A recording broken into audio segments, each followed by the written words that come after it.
Mariano Agami with the final bell, and I'm happy to be joined by the Rosa brothers, Lucas and Charles. Guys, how's it going? Hey, what's up? Awesome, man. Good day of training. Camp's going well for both of us. It's pretty cool to have us, both in camp at the same time, going through training camp together. So, we're dieting, working hard, and we'll be ready to shine August 3rd. So we're having a good time.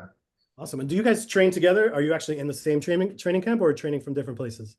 Yes. Yep. Oh, Same okay. training. We'll train in American Combat Gym under Charles McCarthy. Matt Waggy's the wrestling coach, and Luis Nazaro and Musa is the kickboxing coaches there. So, we got an awesome team and a whole squad of killers, and we're doing great. Awesome. So look, I'm going to start with the champ because we haven't spoken since I think it was the morning after your fight, Charles. You and I bumped into each other in the hotel, and you were still walking around. I don't think you got any sleep that night. You're walking Yeah. around with your around your waist.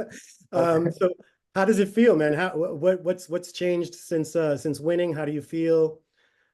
No, it feels great, man. It feels good to finally win that world championship. I went my whole career, always, wanting to be the best, wanting to be the champion. And, I finally got to do that. And I got to do it in the best fashion possible. First round submission win against the top guy out of New England. And, I got to solidify myself still as, the best fighter from New England, man. And it feels good. I fought in the best of the best from New England. I beat Kyle Bochniak, Sean Soriano, Manny Bermudez. Now, Josh Harvey, and then, I'm going up next against tough Patrick Benson. So, Yeah. Walk me through the fight against Josh Harvey. Was it easier than you thought it was going to be? You've had a couple of sort of quick victories lately. I noticed looking at Jonathan Gary, you beat him in round 2, submitting him. You KO'd Paul Teague in 1, and now you yeah. submitted Josh Harvey in 1.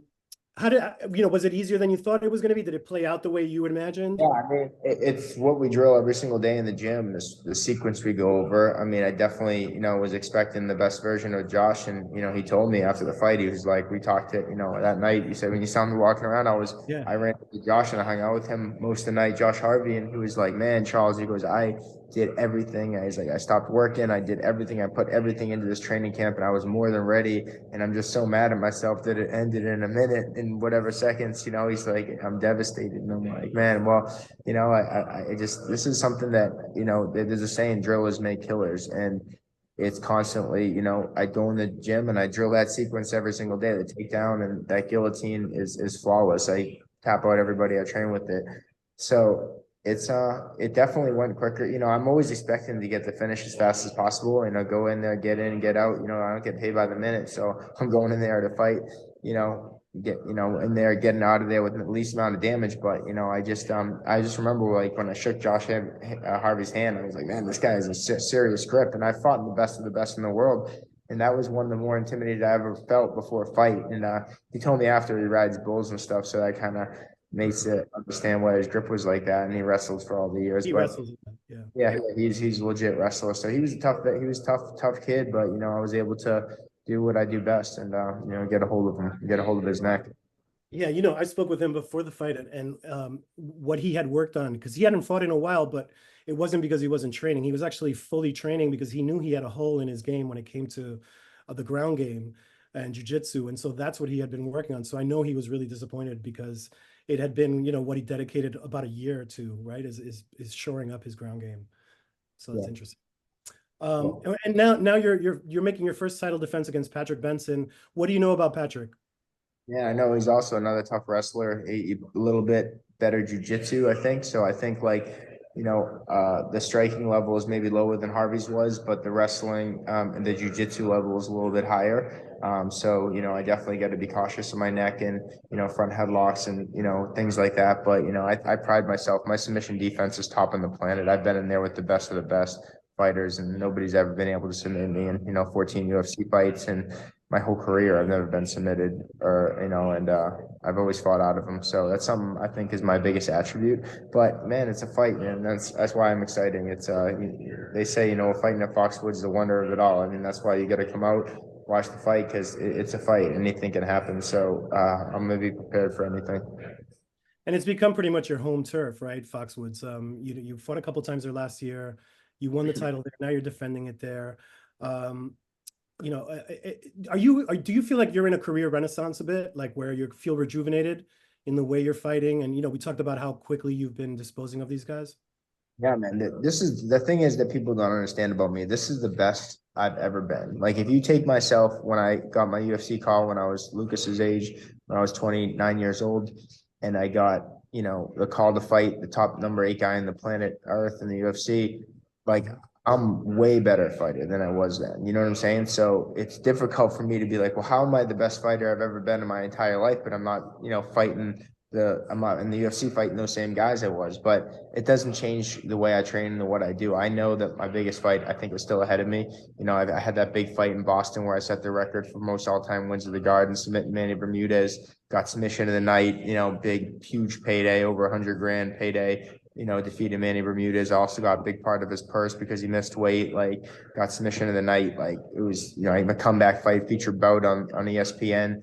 It was at the, sold out TD Garden was a special night, and it'd be hard to top that. But I truly believe that my biggest fight is still ahead of me.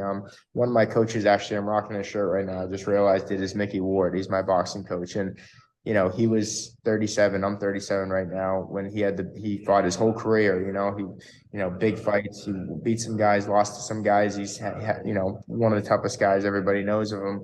But he said he fought his best fight when he was 37, when he fought Arturo Gatti. Everybody said he was done. His thing was over. And he said, that's the best I ever felt in my life, Charlie. He calls me Charlie. He goes, when I was 37 years old, I fought Arturo Gatti, and that became the greatest fight in the history of boxing, and also the greatest round, the round of the century in round 9 against Arturo Gatti. And they fought 3 times, and he made more money in those 3 fights than he did all combined 50 fights before that. So, that's, if it's already been done before, I know it can be done again. But if it's already been done before, I know it can be done again, but that's just how I feel. Yeah. Well, and is there someone out there that you are sort of targeting in your mind that you would like to either defend the belt against, or just have a super fight against? Yeah, man, I there's anybody. I mean, I'm willing to all opposition. I mean, any opponents. I think I know, and I've competed, and I can beat anybody in the planet. You could put anybody, any mixed martial artist in front of me, and you're going to see a great fight. And I think I could beat any of them. There's not anybody. You can take the champion of the UFC. You put me in there, I can beat him. I went in there with the best of them. I've never been finished in all my UFC fights. Nobody's ever put me away. So the 5 rounds really helps me. I wish all my UFC fights were 5 rounds. I really feel like I would have won every single one of those fights. I truly believe that. Cardio and, strength is like, that's one of my biggest attributes. And sometimes the fight's over after 3 rounds and it goes to judges and they say I lost. And that's how I've lost all my fights. And I just feel like this is the best version of myself in fighting 5-round fights. I don't think anybody in the planet can beat me. I truly believe that. One guy that I watched fight recently, because he was at the Prudential Center, which is near my house, actually 20 minutes away, was Dustin Poirier. And it was sad to see that fight, because afterwards, he went and spoke, and he said, all I ever wanted was to become a champion. And if I'm not going to become a champion, then I don't see why I should continue my career. And, this light bulb struck in my head watching him say that. I was there, and I was thinking, what if Charles Rosa fought Dustin Poirier and defended his belt against him? That could be a fight that would sell out the TD Garden, I believe. Is that something you'd be interested in? Yeah, 100%. I would be interested. I mean, I love Dustin Poirier. He's, I trained for years at American Top Team, and great guy, stuff like that. But, we both want to make the most money and be able to fight the biggest fights, and we want to fight the best guys that are available. So, I'm open to any opposition of opponents. I prefer not to, fight somebody I've trained with, or trained friends with, or partners. Like, everyone's always like, oh, would you ever fight your brother? Like, no, I wouldn't. You know what I'm saying? Never would. Amount of money you can, there's no amount of money you could give me to do something like that. But, if it's for the championship of the world, then, as far as fighting teammates or people that I've trained with, I mean, you've seen it happen before in the past. And I think that's what I want to do. I want to fight the best guys, and I want to be the best, and I want to be able to make a living, be able to provide myself for eventually having a family and doing the things that I want to do in the future. But it all starts with, winning these fights. And, I'm open to anything. I take a lot of pride in having the record of most all-time wins of the Garden, being the baddest fighter from New England, having records, and, always, putting on a show for the fans. Dana always told me, he said, hey, Charles, you fight like that, you'll always have a job for me. And, it wasn't that the UFC fired me and told me you had to leave. They said, hey, Charles, the way our structure is right now with the UFC, we can only fight you once a year. We have all these guys under contract. We need to get them fights. Like, you're not a priority as far as right now. And I'm like, well, I need to go somewhere that I am a priority and that I can be a champion. If you guys aren't building me to be the champion and just building me for big fights, one fight a year to entertain the fans and put me up against, like in some other country, fighting in someone else's hometown, then I want to be somewhere where I am a priority. And that's where I went to CES. And now, I'm the champion, the reigning champion and defending. And I can't wait to do that August 3rd and just show who the best fighter in the planet is. I truly believe I'm a world champion. So that's what I'm in. Yeah, look, the worst thing that that I've seen with fighters is when they become an opponent, right? Where it's like, let's just ship them into somebody else's hometown and they're fighting these young killers. I mean, there's that. And then also activity is so important, right? At your age or at Lucas's age. And Lucas, switching over to you a little bit, this is your third fight of the year. How's your pro career been so far? It's been awesome. I got a pretty quick start with it. I had 2 fights in May back to back, like within 13-day span. And, the second one was kind of just like, I don't think any of my coaches really were planning for it to be that quick. I just like called up a couple promoters that we knew and we knew through Charles and stuff. And luckily they were able to make it happen because I had seeked out some opponents who had like agreed to fight me. And so I was like, well, let's make these happen. So, and I'm excited about this one too. It's this is like an awesome, I feel like a big legacy opportunity in terms of, I don't know how many times there's ever been 2, brothers fighting on the same card, especially when they're like kind of the highlighted fights of the, undercard and of course the main event with Charles. So I don't know if it's ever happened before. I'm pretty sure it's probably never happened in New England. So at least there's some kind of, legacy there with this fight. No, Yeah. absolutely. Absolutely. And, given that Charles, he's undefeated with CES and he started his career pretty much with CES. Yeah. It's something that I know they've always wanted is to have you also on the card. Yeah. What's it like to be fighting on your brother's undercard? Are there more nerves involved, or what's the feeling like versus your No, I other mean, I think it's definitely it's not for me so different, but I think in a way it might put a lot more stress on some of the people around us. Our coaches are gonna have to be thinking about like a lot of different things, and then like your family, there's that like double added stress. I think even after I win, there'll be a little bit of breath of relief, but there'll also be like then they have to worry about the big main event fight with Charles and stuff. So I mean, I think it'll be cool because in a way, I think after I pick up my win, I'll be able to go like, still stay in that adrenaline state and watch Charles fight, which will be cool. Yeah, for But sure. it's definitely a little bit added pressure because you don't want to go in there and like have one of you lose and then the other one's like a little focused on that sort of thing. So, yeah, I mean, I think there's sort of a expectation that I have to make sure I go in and do my job quickly and efficiently so that there's no stress for anyone else. Right. And Charles, what Yeah. about from your perspective? Man, no, it's the same thing. I mean, I definitely, be in the locker room, hoping he wins, but I'm really confident in Lucas's abilities. And I know the amount of work we put in for this. And, I've been around the game long enough to know when the work's put in and the work is done, then you get the result that you want. And I'm very confident Lucas is going to win. It's not even really something I'm too worried about. I know, it's the fight business, it's the hurt business and things happen, but I've been through it all now as a fighter. I've seen everything happen. So it's like I mean, I'll be ready, but he's gonna do great. I'm very confident he's gonna go in there, put the guy away. I'm gonna go in there, put him away. We'll make it a historic night at Foxwoods, and everybody will go home happy. Yeah. Yeah. Well, the last time you won a world title on your dad's birthday, this is going to top that probably, right? Just to have 2 of his sons fighting on the same card. Oh yeah. Yeah. It was pretty special to be able to do that on his birthday, Sure. get that. But to have Yeah. both, I was.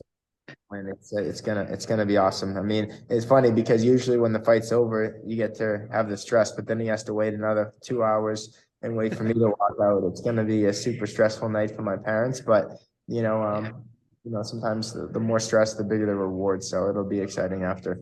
Yeah. Yeah, I feel bad. My last time I fought on CES, it was on my mom's birthday, and then Charles fought on my dad's birthday, or it was it was Mother's Day actually, is what it Oh, was. And Mother's Day. so it's like I feel like I'm always like we're always stressing our parents out with these fights, but On a it'll special be good to occasion. get. Yeah, this time it'll be good. We'll get 2 wins, and they'll feel great about it. So. So Lucas, you're fighting Jacob Krietel on August Yeah. 3rd at Yeah. Foxwoods. What do you know about Jacob?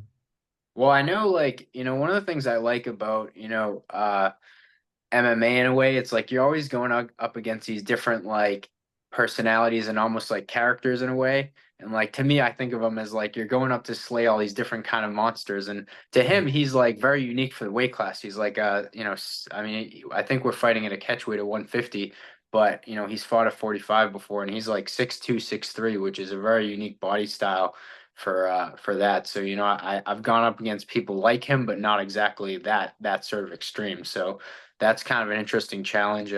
I know he won his last fight, which is kind of part of the reason I wanted to fight him. Like at this point, I was like, he just came off a big first round victory in Montana. So, and I also know he's dedicated because I remember watching him as an amateur come up to a fight in Florida, and I'm pretty sure they said he drove down all the way from Montana. So to do that for an amateur fight, you have to be dedicated as a martial artist and a little bit crazy, in my opinion. So like to me, I respect that in a way, and it shows that I'm fighting a very unique, crazy individual who's a different body type, but he's gonna get smashed come 10, 11 days here. So So Lucas, now I understand the moniker King of Monsters, the way you just yeah, described yeah, playing different monsters. That's a good yeah, one. yeah, yeah, Now when I looked at his record, I saw that he's had some like bare knuckle fights. He won yeah, his last fight by knockout, also using strikes. yeah, yeah. Is that something that you're going to be more sort of watchful for? Is his I guess his punching ability? Yeah, a little bit. And I think I've heard him described too. He's like, oh, Lucas doesn't because he knows a mutual person between us, and he's always said he's like Lucas doesn't realize how good of a wrestler I am too. So I think he kind of is gonna go out there to try to like prove some of my skills wrong, and I'm gonna try to go in there and beat him at what he thinks he's best at. So I think it'll be an interesting matchup. But yeah, I'm going in there for the kill. It's gonna be relentless. So. Sounds good. I see some of that intensity that Charles has no Yeah. doubt. Lucas, when it comes to your fighting style, how would you describe it? How is it different from Charles? I think, like I grew up wrestling a little bit, but I think we both kind of come in with that same tenacity. Like we go in both trying to kill. I don't really try to like just always like hold position and that sort of thing. Like I'm always trying to finish the fight as quickly as possible with it. And this is I think even better now because I'm able to throw elbows. I had such quick submissions my first two fights that I wasn't able to really like utilize them, but I think that'll be a big help for me from top to be able to like use those to finish people off. But I think we're starting to become a little bit closer styles, but especially with the submission wins and that sort of thing. But I was a state champion high school wrestler, and was pretty big into rugby, which is like a lot of takedown type tackling type stuff. So I'm pretty well versed in wrestling, and I think my cage wrestling is a little bit more like instrumental to my game. But yeah. Yeah. And Charles, to what degree do you play sort of both? I know you're a bit of a mentor, but mentor, sort of trainer, fighter. Are you also like breaking down your brother's opponents and kind of taking a look at film on them and trying to give them some tips?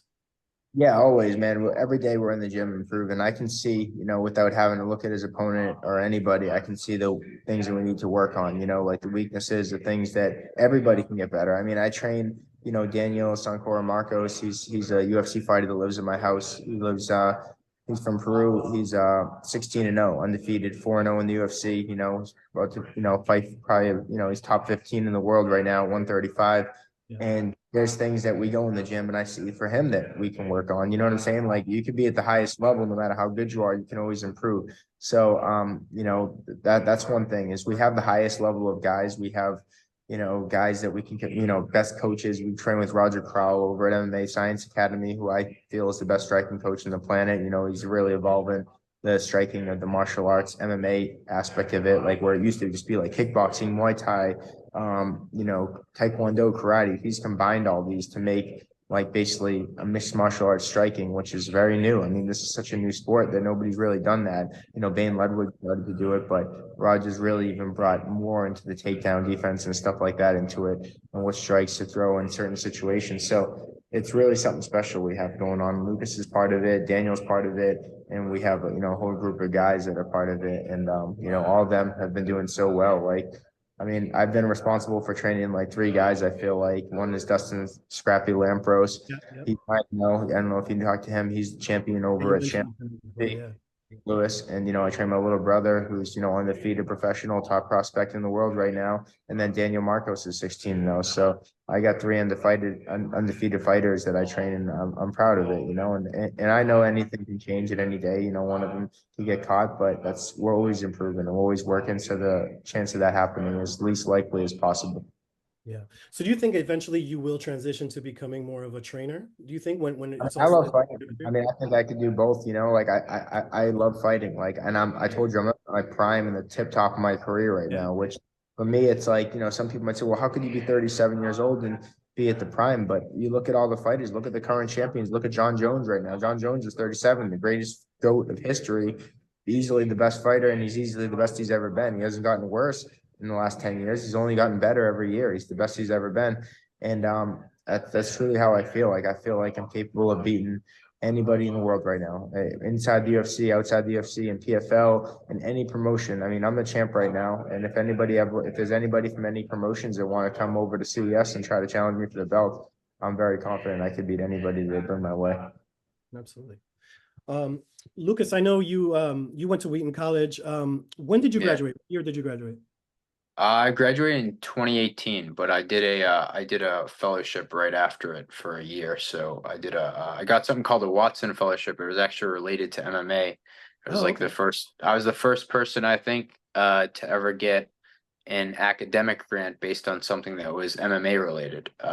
So I got this super ultra rare scholarship. It's called from the Watson Foundation, called the Watson Fellowship, and my project was looking at mixed martial arts from a more philosophical perspective. So they funded me for a full year to pursue that. And yeah, I lived in Cambodia, Thailand, and the Netherlands studying like ancient martial arts, Bokatao, Muay Thai, Muay Boran, and Dutch kickboxing in the Northern Netherlands. So it was that's kind of what catapulted me into really taking this stuff seriously. In my mind, I always felt like I wanted to be special and like a champion in some way, but that's what really put me in that category of like, all right, this is what I have to start pursuing the rest of my life. Right. Yeah, we Right. basically built them up, Mariano. We built them up with the best possible, start and ground, work to start a career. I mean, we took them, to the Dutch kickboxing, Muay Thai, like all the fundamentals of striking and the, mental aspect in Cambodia, like of training, and we got to get him. So he's gonna be like really like we built him from the beginning, which is really special, something that's very rare that we've been able to do with anybody. Absolutely. And Lucas, what was the end result of that? Like when you came back, were you supposed to like demonstrate Yeah, something? so basically like I did do a big presentation in front of the Watson Foundation, and it's actually pretty interesting because it's like only 40 people in the country get it every year. So you go to this conference with these other 40 people, and they're all like geniuses. Some of them are looking at like nanotechnology and biohacking and like exploring coral reefs and like environmental stuff, and I was over there and I kind of felt almost out of place playing punchy. But I think the more they heard about my viewpoint on martial arts is more of like a pursuit of knowledge and something like that they kind of start to like understand me a little more. And it was awesome. Actually, I got to like a lot of good friends from that and a lot of good connections. And yeah, it was obviously a very like intense year because I had to be out of the country for a year on my own. I got visitors, like I got Charles as a visitor for like a week in some of those countries, but aside from that, I didn't see anybody I knew for a full year internationally. So it was a very intense thing. That really broadens your horizons, right? When it comes to culture and spiritually too, Yeah, into the martial arts. yeah, for sure, for sure. I mean, that's the part I love about from a martial artist perspective, I think it's different from a fighter perspective, but like from the martial artist perspective, I just think it's so interesting. We have all these martial arts that have been like building for centuries, sometimes thousands of years in all these different cultures. And it's only within the past 20 to 25 years that they've started to meld together and into this new sport. And I think that's like, we're in sort of a golden age in that sort of way. So to me, I feel privileged to be part of that, and to explore those connections that lead up to what we have now in MMA. I mean, Charles, for you, that must be something like it's such an evolution of the sport, right? That from when you started, it was a brand new sport, and now Lucas gets to like gain some kind of a scholarship to go and pursue it in another country and come back and present it. That's amazing, right?